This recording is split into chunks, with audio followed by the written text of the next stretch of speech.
तो ओके जी, अस्सलाम वालेकुम। एक बार फिर से वेलकम बैक जर्मन सीखिए उर्दू ज़ुबान में।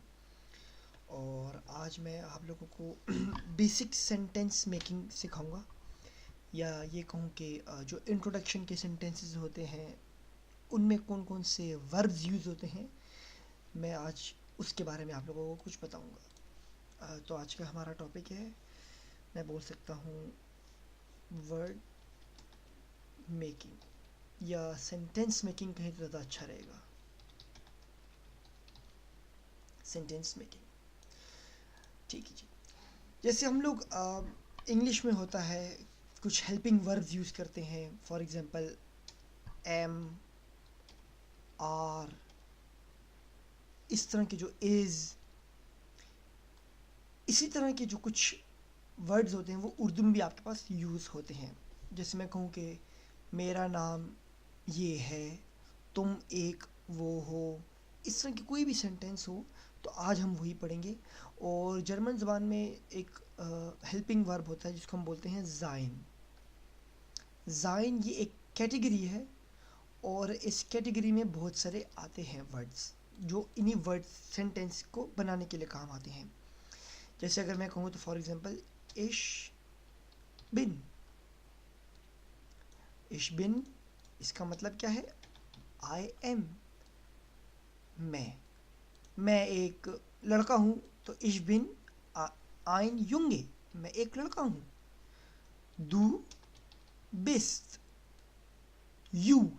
जैसे हम लोग इंग्लिश में आई के साथ एम लगाते हैं और यू के साथ आर लगाते हैं, इसी तरह जर्मन में भी यहाँ पे सीन थोड़ा चेंज हो जाता है कि आप दू के साथ बिस लगाते हो, दू के साथ बिन नहीं आएगा, बिन हमेशा इश के साथ आएगा।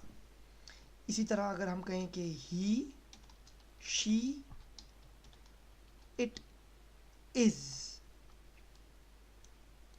तो जर्मन में होता है ईयर, जी, इस, इस्त। ये देखिए यहाँ पे थोड़ा चेंज हो गया कि यहाँ पे आपके पास इस था, यहाँ पे इस्त आ गया। तो मतलब जर्मन में इसको आप इस्त बोलते हैं। जैसे आपके पास इंग्लिश में होता है वी आर, या दे आर, या यू गाइज आर। जर्मन में हमारे पास होता है वेयर जिंद। For example we are a family, हम एक ख़ानदान हैं। तो वेयर जिंद आइन फैमिली, हम एक ख़ानदान हैं। और आखिर में आपके पास आता है इहर जायद, यू गाइज आर। अगर आप किसी सामने वाले को पॉइंट कर रहे हैं तो ईयर के साथ हमेशा जायद आता है। अब ये तो हो गए इंग्लिश में। अब मैं आपको उर्दू में बता देता हूँ। इश बिन का मतलब ये मैं से आएगा। जो भी सेंटेंस आप मैं से बनाएंगे, मैं एक टीचर हूँ, इश बिन आइन लहरर, टीचर लहरर को बोलते हैं। मैं एक वेटर हूँ, इश बिन कैलनर, मैं एक लड़का हूँ, इश बिन यूंगे। दू बिस का मतलब तुम के साथ आएगा। जब ये तुम, दू बिस्ट आइन मेडशन, तुम एक लड़की हो, तुम एक टीचर हो। दू बिस्ट आइन लहरर। एयर से इस ये आएगा वो जब लड़का हो, या जब लड़की हो, या जब कोई बेजान चीज़ हो। वियर जिंद आएगा हम। जब आप हम यूज़ करेंगे तो हम बोलते हैं वी को या अस को, उसके साथ जिंद आएगा। ये हेल्पिंग वर्ब होते हैं जो आपके सेंटेंस कंप्लीट करते हैं। और ईयर जायद आएगा तुम लोग। तुम लोग पुलिस पुलिस वाले हो, तो ईयर जायद पुलिस आए। इसकी मैं एक सेंटेंस में एग्जांपल देता हूँ, नीचे आपको अच्छा लगेगा। इश बिन मुकी, मैं मुकी हूँ। दू बेस्ट इन बर्लिन, तुम बर्लिन में हो। एयर इज फेर हायर,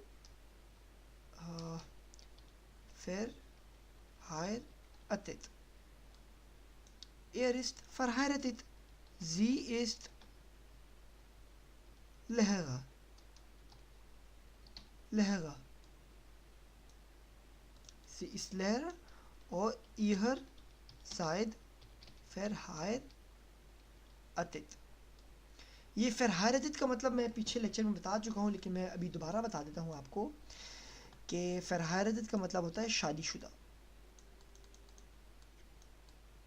शादीशुदा, सॉरी ये दाल है। और लहर बोलते हैं एक टीचर को, उस्ताद को। और फ़ारेनहाइट यहाँ भी फ़ारेनहाइट है। तो ये सारे हेल्पिंग वर्ब्स हैं जो आपके लिए यूज़ होंगे। एक सीक्वेंस जो मैं आज शुरू करने वाला हूँ वो ये है कि मैं हर वीडियो के आखिर में आपको एक वोकेबलरी बता दूंगा छोटी सी, जिससे आपकी वोकेबलरी भी आगे जाके स्ट्रॉन्ग होती रहेगी। तो आज का वोकेबलरी वर्ड है हमारा क्रंकन हाउस। क्रंकन हाउस। अब जर्मन ज़बान में के अंदर क्रांक बोलते हैं, क्रांक। जब जो क्रांक है इसको आप बोलते हैं बीमार। इश बिन क्रांक, मैं बीमार हूँ। और क्रांकन हाउस बोलते हैं आप, अगर आपने गेस कर लिया है तो बहुत ज़बरदस्त बात है, हॉस्पिटल को। क्रंकन हाउस बोलते हैं एक हॉस्पिटल को।